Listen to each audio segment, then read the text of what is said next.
Bueno, el tema que nos corresponde llevar es consideraciones biomecánicas y precaución en la preparación dentaria. Prácticamente este tema ustedes ya lo llevaron el año pasado en prótesis fija 1, ¿ya? Ahora solamente vamos a recordar algunos aspectos que tenemos que tomar en cuenta al momento que trabajemos en paciente. Cualquier preparación dentaria tiene o tenemos que tomar en cuenta tres requisitos. Requisitos biológicos, estéticos y mecánicos, ¿sí? Y para hablar de todo eso tenemos que hablar de los principios de la preparación dental. Dentro de estos principios tenemos la preservación de la estructura dentaria, retención y resistencia, solidez estructural, integridad del margen y preservación del periodonto. Preservación de la estructura dentaria. Cuando yo hablo de preservación de la estructura dentaria, me refiero tanto al diente, es decir, la estructura dentaria, y a la pulpa, ¿sí? Tengo que tomar en cuenta la estructura dentaria y la pulpa dental. Para evitar realizar alguna injuria en la pulpa, yo tengo que tallar siguiendo los contornos naturales del diente en las diferentes caras, ya sea vestibular, sea palatina, ¿no es cierto? Como en este caso, por ejemplo. Estamos observando un incisivo donde, miren, la cara vestibular tiene dos planos.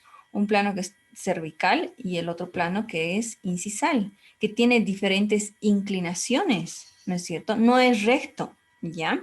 Porque si yo tallo recto puedo tener diferentes problemas. Por ejemplo, miren aquí, yo tallo recto, pero a este nivel, si yo no hago ese plano inclinado a nivel incisal, yo no voy a tener el espacio suficiente para el grosor del material. Entonces, ¿qué pasa en este sector con el material? El material se puede fracturar porque es sumamente delgado, ¿no es cierto? Ahora, yo digo, entonces voy a tallar más profundo para tener espacio, pero no tallo en los dos planos. Mire, recto, ¿qué puede pasar en este caso? Si bien hay un espacio suficiente o inclusive mayor de lo que el material requiere, pero miren, si yo tallo en un plano recto, voy a estar muy cerca de la pulpa dental en caso de que sea pieza vital. Obviamente ya en la actualidad que hagamos coronas en pieza vital va a ser tal vez un caso muy excepcional, ¿no? En lo general se hace en piezas que ya tienen tratamiento de conducto y piezas que ya tienen una gran destrucción dental, ¿ya? Pero tenemos que tomar en cuenta estos aspectos, ¿sí? ¿Qué me dice? Para prevenir una injuria en la pulpa, mínimamente necesitamos 2 milímetros de dentina, ¿ya?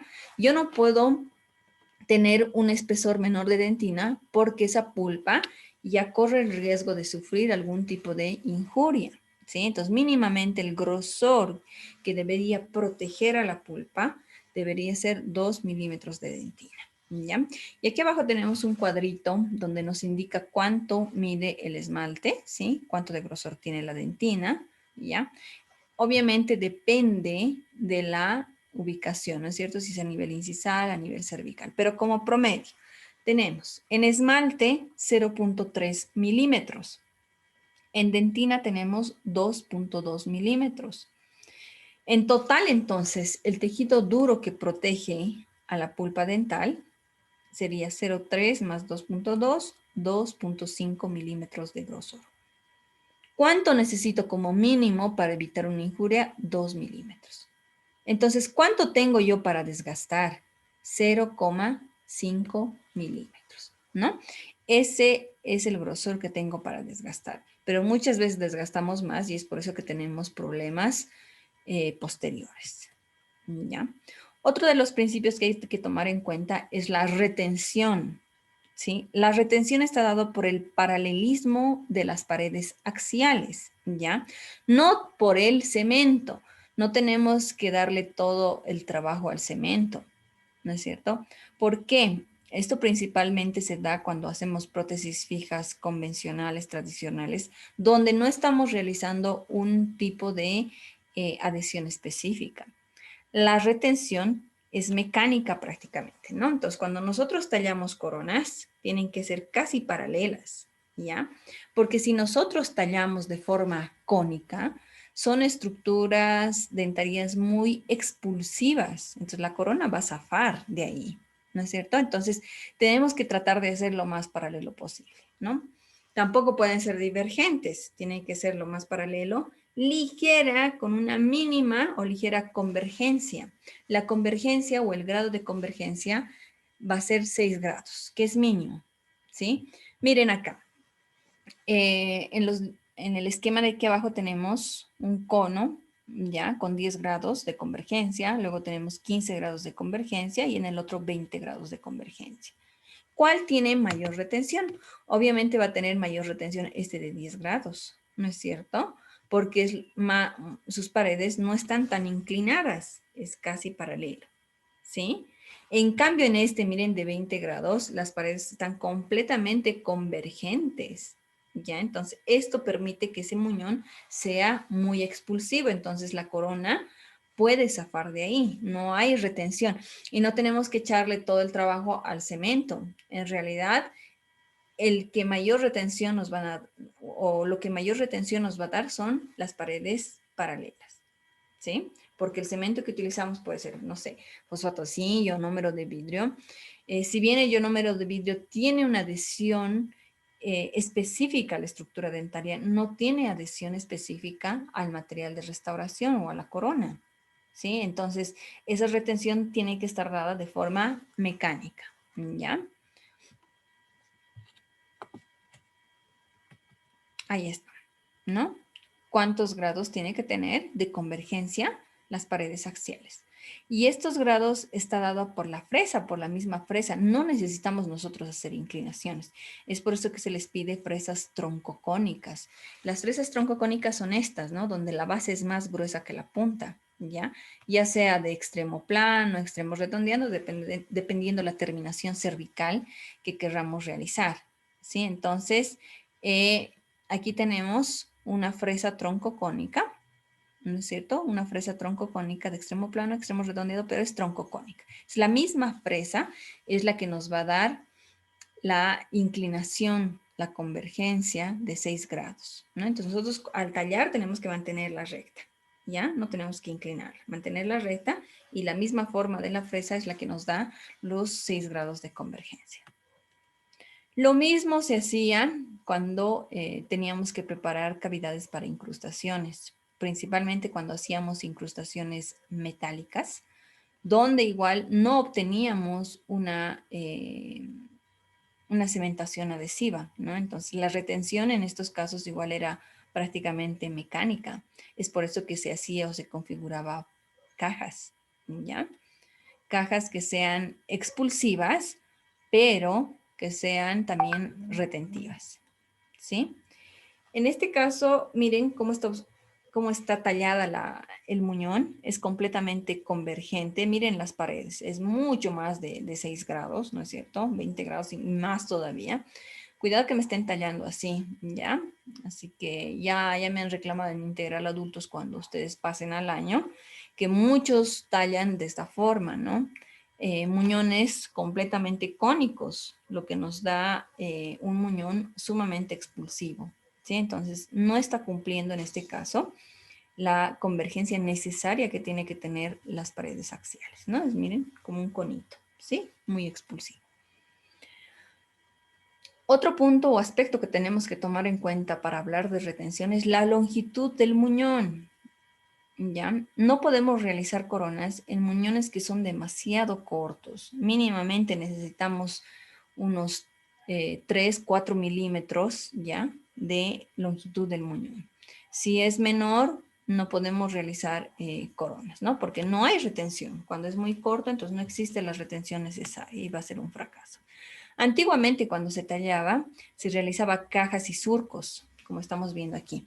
En la actualidad ya no vamos a hacer, ya hay algunos que me seguían tallando con sus cajitas, con sus surcos, no vamos a hacer. La idea es tratar de preservar la estructura dentaria. Se hacía esto con el fin de obtener mayor retención, ¿sí? Pero ahora no lo vamos a hacer, ¿ya? Entonces directamente realizamos el tallado sin surcos y sin ninguna caja.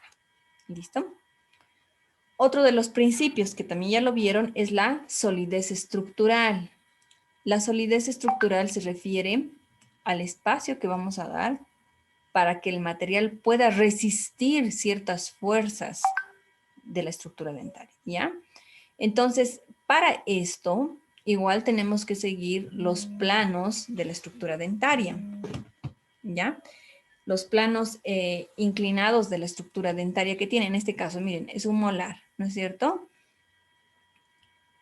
Podemos observar, miren aquí, a nivel del surco principal, donde no se ha tallado la profundidad necesaria.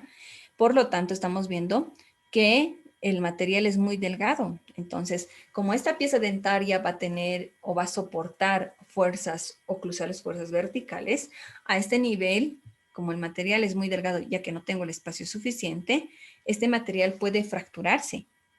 ¿Está bien? Entonces, no estamos tallando siguiendo los planos inclinados que tiene la cara oclusal. En este caso, lo mismo, miren. La cúspide funcional que no tiene bisel, ¿no? Entonces, si no tiene el bisel, igual a ese nivel, el material, el grosor del material es mínimo, por lo tanto, igual puede fracturarse, ¿ya? Entonces, hay que tomar en cuenta todos los aspectos. Así como la estructura dentaria tiene inclinaciones antes de tallar, lo mismo tenemos que lograr al momento de tallar, ¿no? Todo desgastar de forma uniforme y un mismo grosor para tener el espacio suficiente para el material, ¿ya? Entonces, esa es la solidez estructural. Ahora, tampoco es tallarlo de forma recta, ¿no? Miren, aquí he hecho desaparecer prácticamente las cúspides.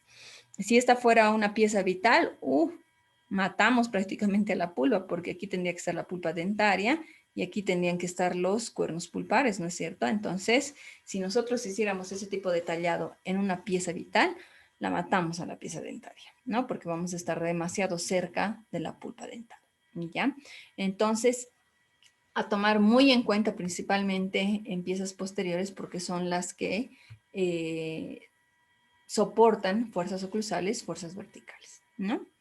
Ahora, igual pasa en las caras vestibulares. Si yo no desgasto el espesor necesario para que entre el material, el protesista me puede entregar una corona con este aspecto, que tiene un sobrecontorneado. No he tenido el espacio suficiente para poner el material, entonces compensa aumentando material hacia vestibular. Y estéticamente no se ve bien, no se observa bien, y aparte de eso, que en la parte cervical es lo más seguro, igual que se encuentra sobrecontorneado y con una gradita, ¿no es cierto? Entonces ahí igual puede haber acumulación de placa, ¿ya? Otro aspecto que quiero que tomemos en cuenta es la integridad del margen, y esto es sumamente importante, ¿sí? Cuando yo hablo de la integridad del margen, estoy hablando de la terminación cervical, del margen gingival, ¿no es cierto? Del periodonto, ¿ya? El margen de mi restauración, es decir, de la corona, tiene que estar perfectamente adaptado a la terminación, a la línea de terminación cervical que es realizado durante el tallado. En este caso, miren, quiero que observen esta parte, la parte rosadita es la estructura dentaria, ¿sí? Esta es una terminación en hombro, ¿no es cierto? Porque es rectito, ¿ya? Aquí está mi línea de terminación, ¿ya? Aquí se encuentra, miren, este punto es mi línea de terminación. La corona, cuando nosotros adaptemos, tiene que encajar perfectamente. Miren, encaja perfectamente. No tiene que haber interfaz, no tiene que haber como una gradita o entrarse el material de restauración. Debería haber una línea de continuidad. Es decir, cuando yo pase una sondita, voy pasando la estructura dentaria y tiene que haber una línea de continuidad cuando pase al material de la corona, ¿sí? O el material de restauración. Miren, en esta otra imagen, donde se observa que hay como una gradita, y aquí está inclusive más adentro, ¿no es cierto? Entonces, en estos casos, ¿qué pasa? ¿Qué va a existir en estos casos posteriormente? Ya, bueno, le despachamos al paciente, cementamos la corona con estos problemas, y posteriormente el paciente va a tener algún tipo de problema a nivel periodontal o inclusive puede tener caries, ¿no? ¿Por qué?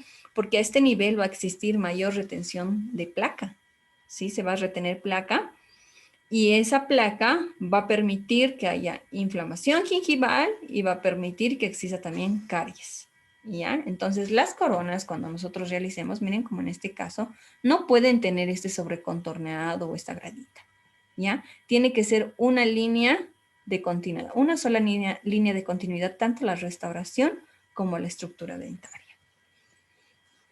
Y cuando nosotros tallemos, tenemos que observarlo así, ¿sí? Con su línea de terminación, ¿ya? Y cuando tomemos el modelo, lo mismo. Se tiene que notar esa línea de terminación. Mi terminación cervical tiene que estar bien definida. Porque cuando nosotros mandemos al protesista, el protesista nos tiene que entregar coronas de esta forma, miren, perfectamente adaptadas a la línea de terminación. No está yendo con el material por encima de la línea de terminación, ¿no? Tampoco está existiendo un espacio entre la línea de terminación y el material, ¿sí? Entonces, miren, se encuentra perfectamente adaptado a mi línea de terminación. Muchas veces lo que hacen los protesistas, y si alguno de ustedes protesistas sabe muy bien de lo que le estoy hablando, ¿qué es lo que hacen? Agarran un lecrón y con el lecrón te lo eliminan esta parte, ¿no? Le dan como una profundidad para que el material pueda extenderse hasta aquí abajo, ¿no? Ahí prácticamente está arruinando todo lo que nos ha costado tallar, tomar impresión. El trabajo ya está chao. Nuevamente habría que tomar impresión. ¿Sí? Entonces, hay que explicar eso y tenemos que exigir al laboratorio, ¿ya? Por lo tanto, cuando yo tome impresión, esta línea de terminación tiene que estar bien definida para que el protesista, el laboratorio dental, pueda guiarse hasta dónde va a llegar la restauración, ¿no? Entonces, tiene que estar bien adaptado a la línea de terminación cervical y tiene que notarse como estamos viendo en la imagen. Así de nítido tiene que notarse, ¿ya? La adaptación marginal, igual. Es muy importante este punto. Como les dije anteriormente, no puede existir una interfaz, un espacio entre el material y la estructura dentaria, ¿no? No puede ser esta la corona y aquí está la estructura dentaria y un espacio y decir, con el cemento se va a rellenar. No, no tiene que existir ese espacio, ¿ya? Debería estar sellado, ¿sí? El espacio máximo o desajuste máximo que puede existir es 39 micrómetros, que es mínimo, que por lo general no lo observamos, ¿no es cierto? Entonces hay que minimizar a lo máximo la abertura que pueda tener en la parte cervical, ¿ya? ¿Por qué? Porque si existe espacio, ya les dije, ¿qué va a existir? Acumulación de placa. Y esta acumulación de placa va a hacer que exista enfermedad periodontal, porque en un inicio se va a inflamar la encía y puede tener periodontitis. Y segundo, que puede existir caries, ¿no? A ese nivel. Ahora, seguimos hablando de la terminación cervical, que es muy importante. Esa terminación cervical, de acuerdo a la localización, puede ser supragingival, puede ser yuxtagingival o puede ser subgingival. ¿Listo? Supragingival. ¿Qué significa una terminación cervical supragingival? La terminación supragingival se ubica por encima del margen gingival. Su nombre mismo lo dice, ¿no? Supra. Por encima del margen gingival. Aquí estamos observando margen gingival, la terminación.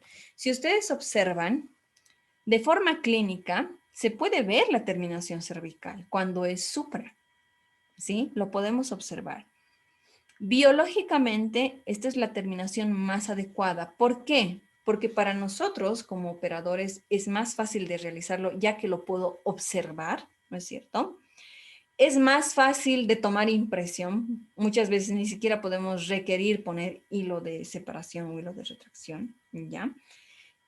Tomar la impresión, como les digo, es mucho más fácil. Para el protesista, confeccionarlo igual es más fácil, ¿sí? Puede adaptar mejor la restauración a la terminación cervical, ¿ya?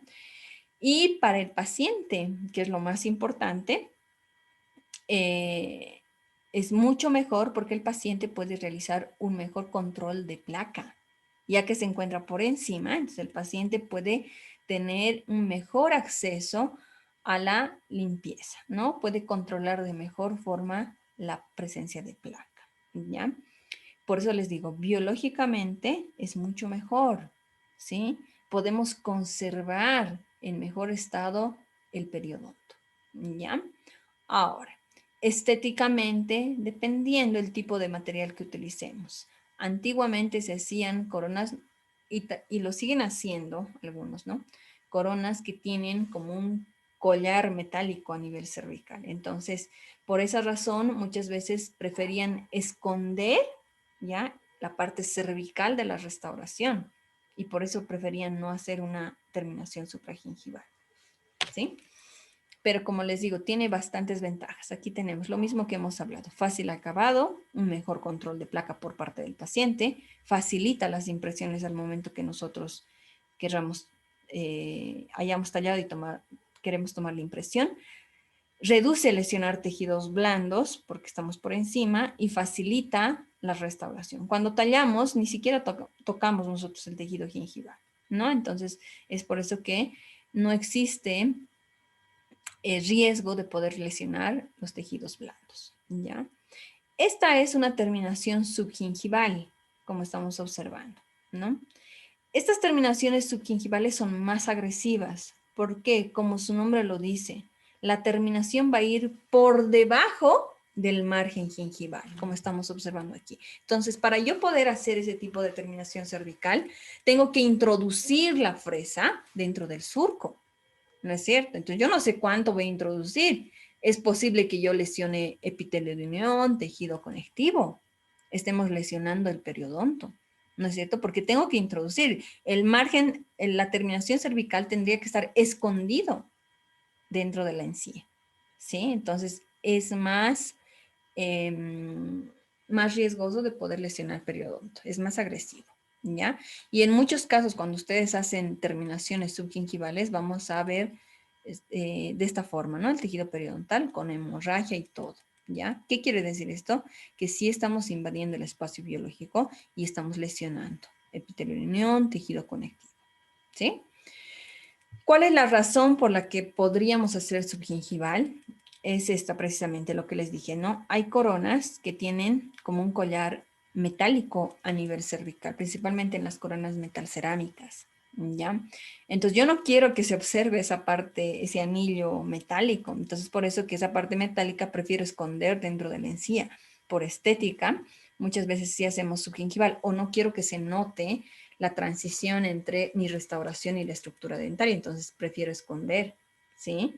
Entonces escondo, pero ahí yo no puedo observar cómo está. ¿Estará sellando? ¿Estará bien adaptado? ¿Estará sobrecontorneado? Es más complicado porque no lo puedo observar, ¿no es cierto? Aparentemente nosotros lo vemos excelente, la corona se ve bonito. ¿Por qué? Porque está tapada por la encía. Yo no sé cómo se encuentra en realidad la parte cervical de esa corona, ¿no es cierto?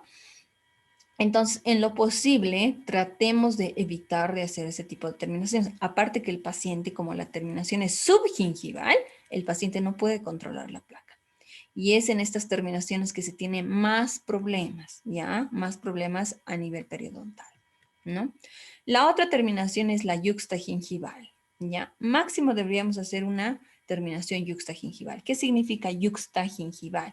Hacer una terminación cervical a nivel del margen gingival, es decir, no ni por debajo ni por encima, a nivel del margen gingival, ¿no? Entonces aquí sí podemos tener igual buenos resultados estéticamente hablando, ¿ya? Y biológicamente es mucho mejor que un subgingival, ¿no es cierto? Entonces hacemos a nivel del margen gingival. En este caso no estamos invadiendo el espacio biológico, ¿ya? Entonces podríamos hacer ese tipo de preparaciones en anteriores. Y en posteriores podríamos hacer supragingival, ¿no? Hay una encuesta que realizaron hace tiempo donde les preguntaron a muchas personas qué tipo de terminación prefieren, pero explicándoles cómo afecta la parte biológica, ¿ya? ¿Qué beneficios tiene hacer una terminación supragingival?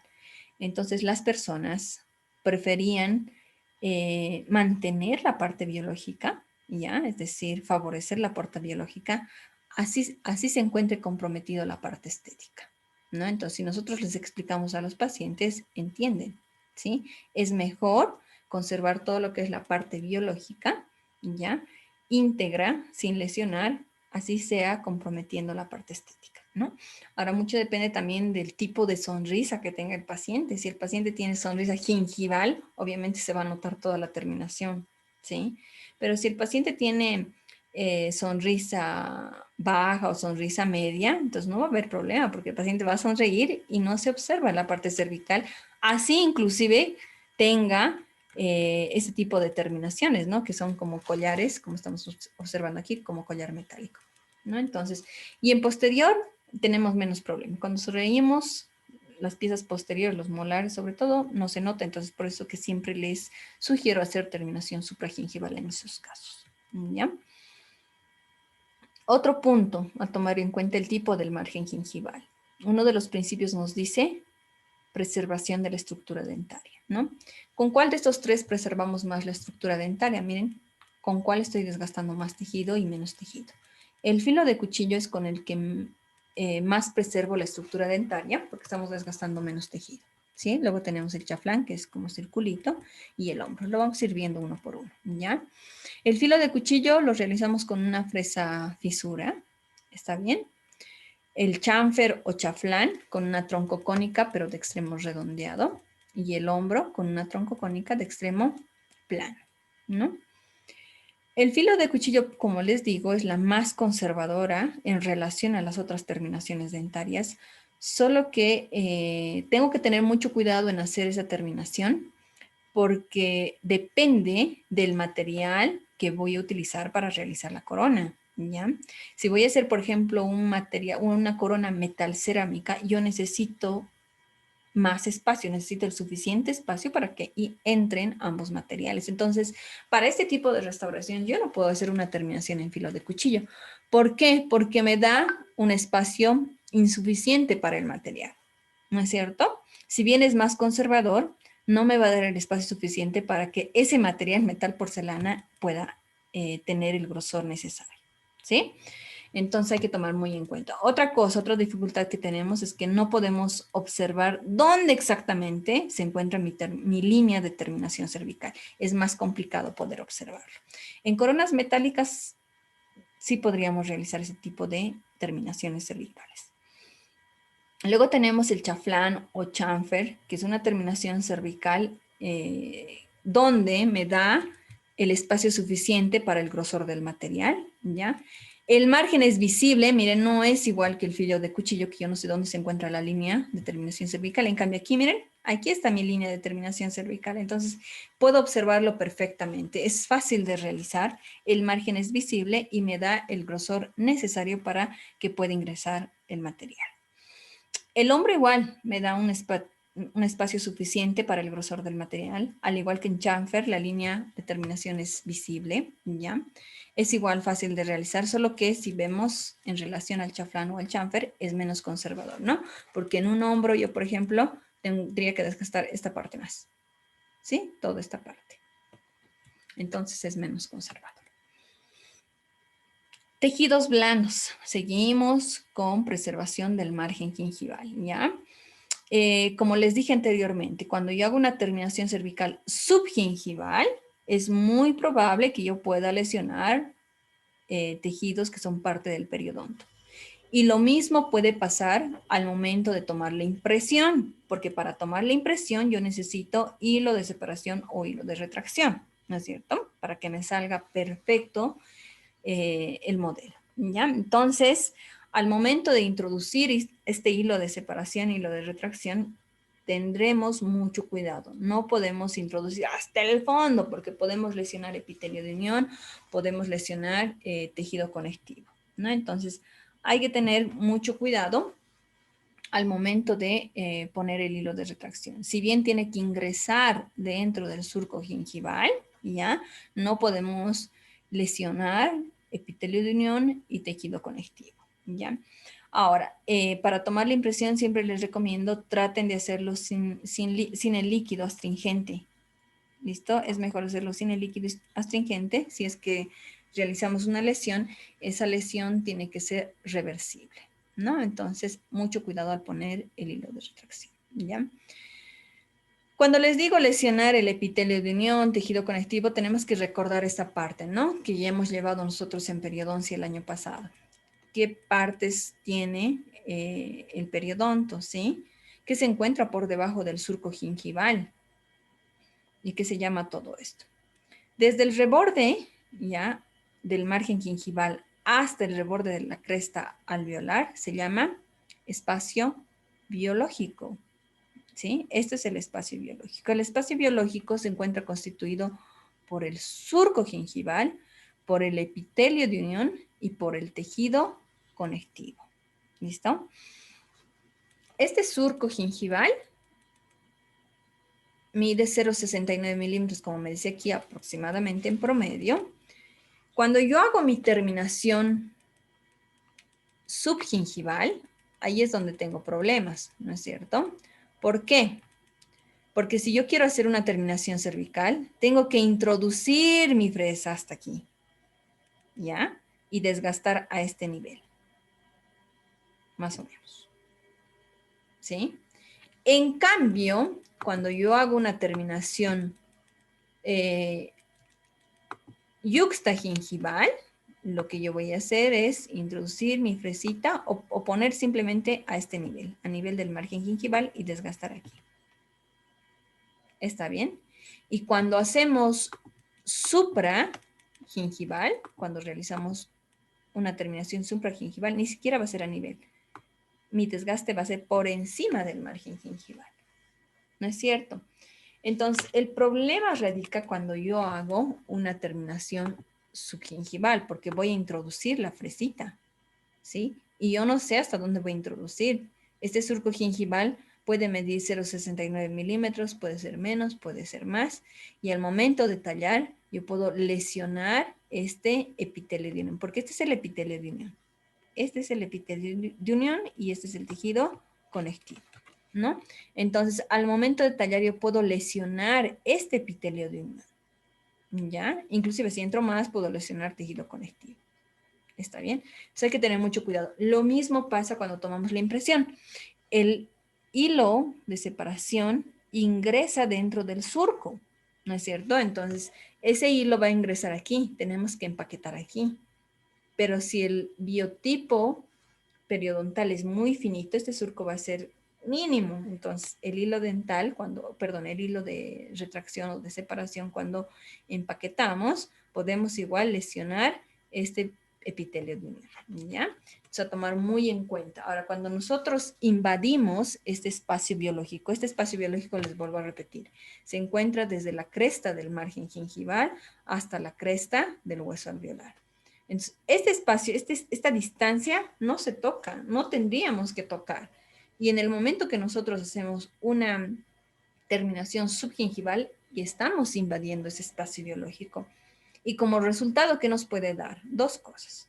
O puede darnos inflamación gingival o podría darnos una recesión gingival, ¿no? Entonces, hay que tener mucho cuidado y mucho respeto a lo que es el espacio biológico.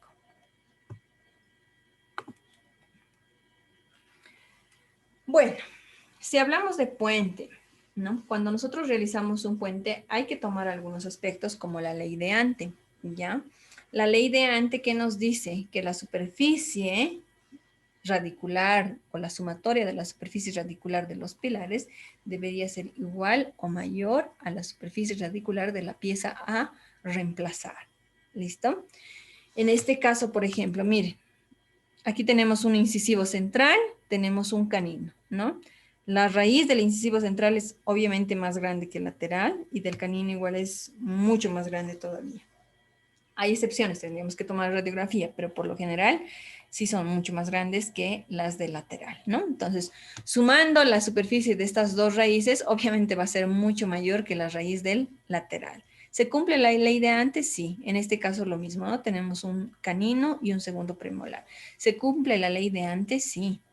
Es decir, mecánicamente sí podemos hacer un puente, ¿no? Se puede hacer, ¿ya? No hay ningún problema.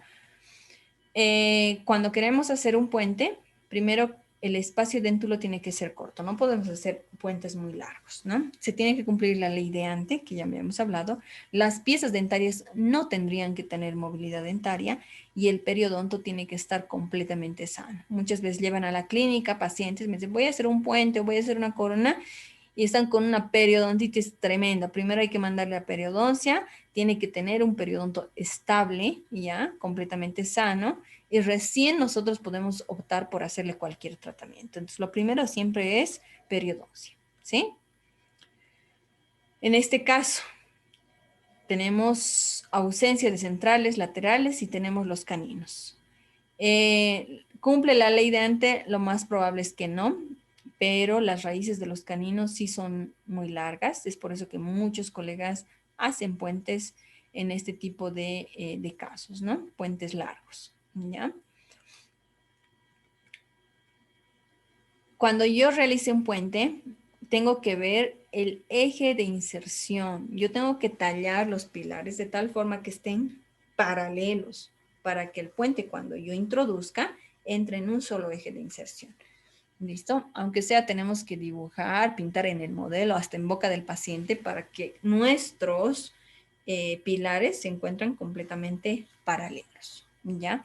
El problema es en estos casos, miren, donde el pilar, el molar, se encuentra inclinado hacia mesial, ¿no? Muy inclinado hacia mesial. Entonces, yo no puedo tallar este diente siguiendo sus contornos naturales, porque un pilar me va a dar así inclinado y el otro pilar recto. Entonces, cuando yo quiera poner el puente, ¿hacia dónde voy a poner? No va a ingresar, va a haber una retención ahí que no me va a permitir el ingreso o la inserción del puente. ¿No es cierto? Entonces, en estos casos, ¿qué tendría que hacer? Tallar esta estructura dentaria de forma paralela a este pilar, ¿sí? El problema es que si esta pieza es vital, estoy fregada, porque si es pieza vital y yo voy a desgastar, miren, toda esta pared, porque es muy retentiva, voy a desgastar hasta aquí, obviamente que voy a invadir la pulpa dental, ¿no? Entonces hay que tener mucho cuidado, ¿ya? Queremos ser un poquito más conservador en estos casos, por ejemplo, podríamos hacer un puente cantilever, es decir, ese puente cantilever que solamente tiene un pilar y podríamos realizarlo en caso tal vez de algún lateral, en ausencia de algún lateral o un primer premolar, ¿ya? Se puede realizar en ese caso, eh, es sí más conservador, digamos, que los puentes que tienen dos pilares, pero también tienen sus desventajas, ¿no? Aún así seguimos desgastando pieza dentaria, ¿ya? Y solo se puede hacer en casos muy excepcionales. Otro aspecto a tomar en cuenta es cuando desgastemos las superficies proximales, ¿ya? Cuando desgastemos las superficies proximales de la estructura dentaria, es clave poner una matriz metálica para proteger el diente adyacente, ¿no? Porque si yo no pongo una matriz metálica, lo más seguro es que van a desgastar la pieza vecina más sin darse cuenta, ¿no? Entonces, el esmalte es una estructura sumamente importante que no la podemos tocar, ¿ya? Entonces, si bien estamos realizando el tallado de una de las piezas dentarias, la vecina tenemos que protegerla perfectamente. Otro aspecto para cuidar la estructura dentaria y la pulpa es la refrigeración, principalmente cuando trabajemos en piezas vitales. Es muy importante hacer la refrigeración, porque la pieza de alta tiene entre 100.000 a 500.000 revoluciones por minuto, es decir, que las vueltas que da son demasiado rápidas, ¿no es cierto? Entonces, por minuto, miren, 100.000 a 500.000. Y esto lo que hace es generar calor. Y este calor podría producir algún tipo de injuria pulpar que podría llegar a ser inclusive irreversible.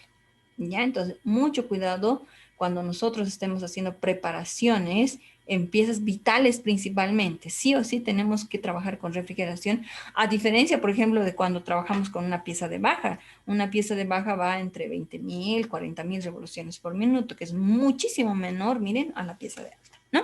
Es obligatorio. Ahora les pregunto, eh, ¿cuánto será el costo biológico cuando yo realizo una corona? Ahorita, hasta ahora lo que hemos visto es todo lo que es prótesis fija convencional, tradicional, que normalmente realizábamos.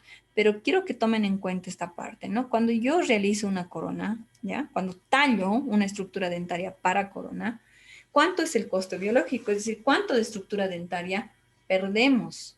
70%. 70% de la estructura dentaria se pierde cuando nosotros preparamos para corona, ¿sí? Entonces, en este caso les decía, ¿no? Se puede hacer un puente porque sí, las propiedades físicas y mecánicas me permiten, no tiene movilidad dentaria, no tiene periodontitis, pero estaré cumpliendo ese principio de preservación de estructura dentaria, inclusive cuando yo haga aquí un puente cantilever.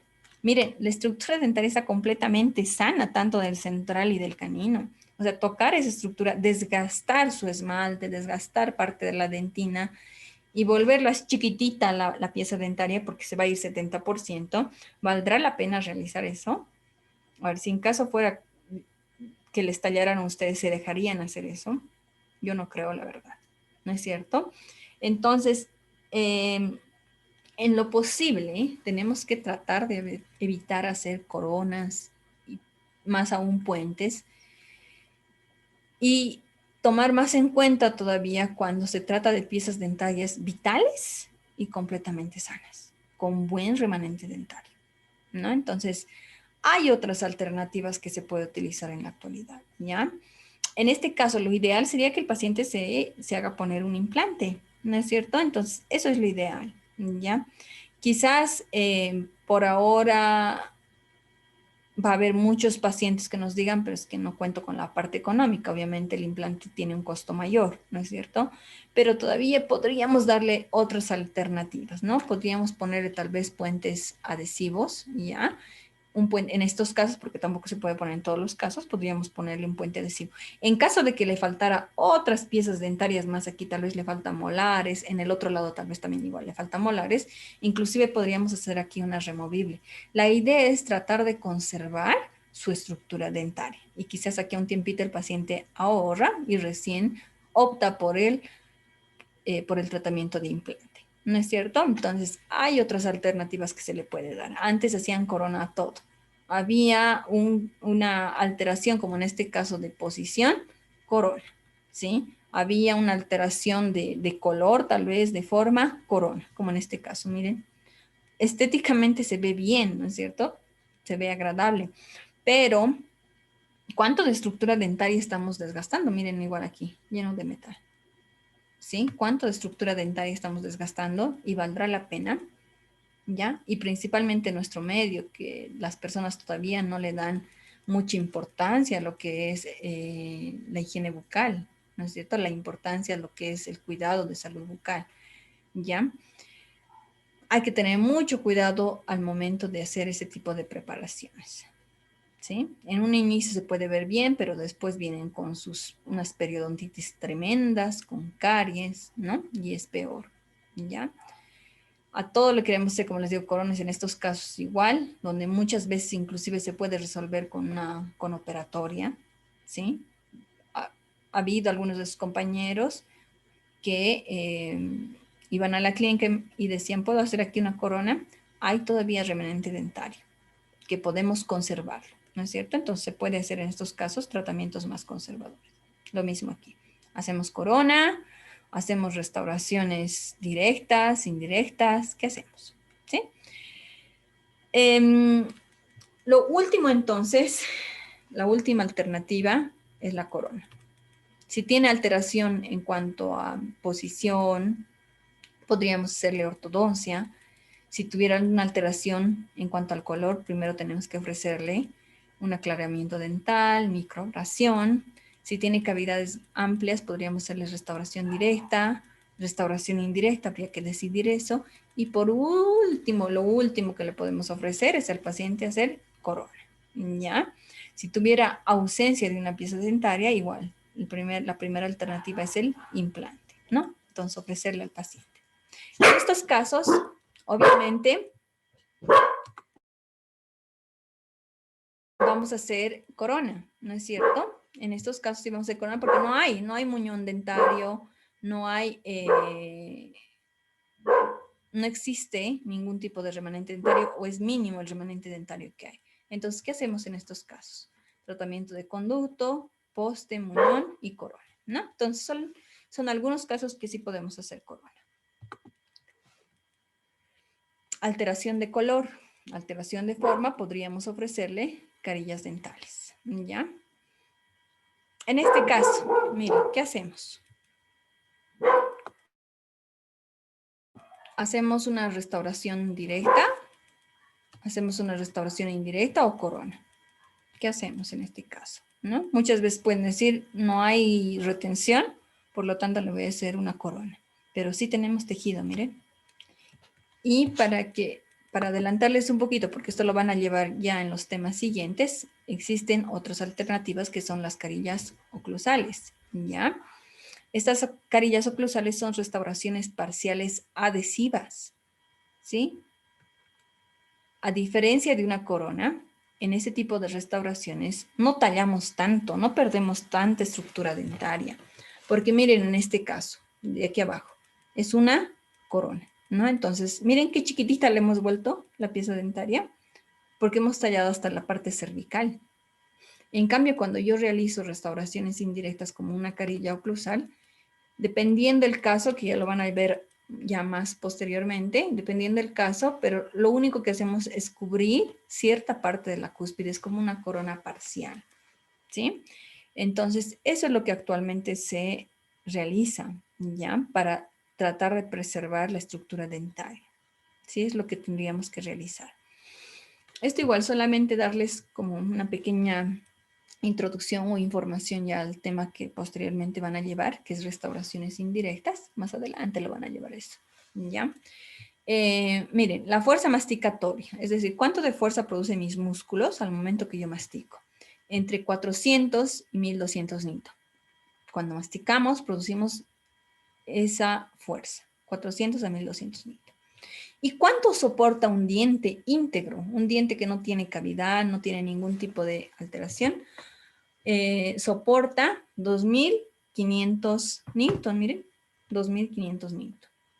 Es decir, que la fuerza masticatoria que llega a 1200 newton, imposible que rompa o que fracture una pieza dentaria íntegra, porque esta pieza dentaria va a soportar hasta 2500, que es casi el doble de lo que produce la fuerza masticatoria, ¿no es cierto?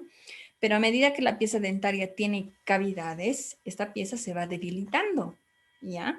Si tiene una cavidad, por ejemplo, oclusal, como estamos observando aquí, la pieza ya no soporta 2500 newtons, ya solamente soporta 2000 newtons. ¿Puede fracturar la fuerza de masticación que llega a 1200 newtons? Imposible. Este es 2000, 2000 soporta la estructura dentaria con cavidad oclusal y la fuerza de masticación llega a 1200, entonces no lo fractura. Una cavidad oclusomesial llega a soportar 1250 newtons. La fuerza masticatoria puede llegar a 1200 newtons, por lo tanto tampoco lo fractura. Una cavidad mesio-oclusodistal puede llegar a soportar 700 newtons. ¿Cuánto es la fuerza masticatoria? De 400 hasta 1200 newtons. Puede llegar a fracturar cuando nosotros mastiquemos y mi pieza dentaria tiene una cavidad mesio-oclusodistal, sí, porque es menor, miren. ¿No es cierto? Entonces, esto yo podría realizar una corona, ¿sí? Para proteger, porque tenemos las cúspides, ¿no es cierto? Las dos cúspides. Y si yo hago una restauración directa, lo que puede hacer esto es fracturarse. Entonces, para proteger y evitar esa fractura, lo que tengo que hacer es cubrir, proteger, ¿ya? Con una corona puedo hacerlo, ¿no es cierto? Entonces, tallo aquí, y la corona me va a proteger esas cúspides, cosa de evitar de que se fracture, ¿ya? Pero les vuelvo a repetir, cuando yo hago una corona, desgasto mayor cantidad de tejido dentario, ¿no? Entonces, para eso yo podría hacer una restauración indirecta, como una carilla oclusal, que es igual un recubrimiento, pero no completamente de toda la corona, sino parte de la corona. Es como un recubrimiento parcial, ¿no es cierto? Entonces se puede hacer eso, ¿ya? Bueno, les dejo con esa pregunta que dice, cuando nosotros realizamos coronas, estamos cumpliendo el principio de preservación de la estructura dentaria, ¿no? Entonces, eso para que lo tomen muy en cuenta y para que pensemos, ¿sí? Y por último, les dejo con este mensajito. La inteligencia es la capacidad de adaptarse al cambio. La odontología va evolucionando constantemente, ¿ya? Entonces, igual nosotros tenemos que ir constantemente actualizándonos e ir adaptándonos a todos los cambios que se están generando. ¿Listo?